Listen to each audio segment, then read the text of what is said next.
Well, we first showed you this video yesterday of officers saving a woman from a burning building.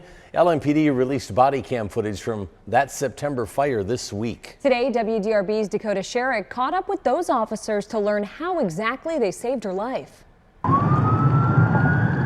Are we going to be able to get there fast enough to help them?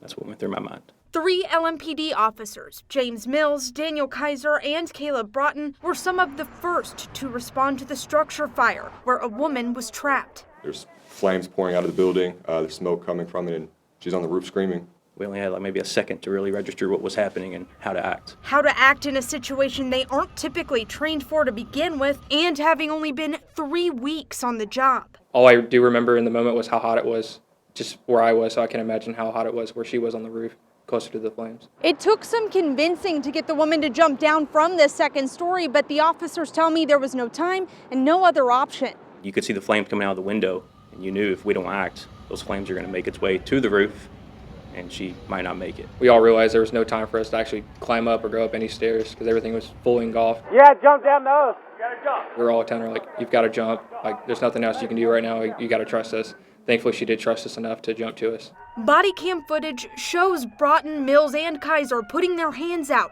catching her as she fell. Broughton then carrying the woman to EMS, who determined she was okay, a bit in shock, but thankful to be alive. I think she was just surprised that she made it out of that. Fire crews weren't far behind and got things under control. We were very thankful fire was there because obviously when it comes to fires, they're the real heroes. There was one firefighter that pulled me aside, and he said, "You realize you just saved someone's life?" And I was like, it's still registering, but yes, I understand. And he's like, "Good job." And gave me a good attaboy on my back. So that was nice. A nice result during a day on the job. And that was one run where we kind of all high-fived and was like, we did a good job. I don't think we could have done that better. In Louisville, Dakota Sherrick, WDRB News. There was also a 4th officer involved in the save, and all of them are now nominated for awards.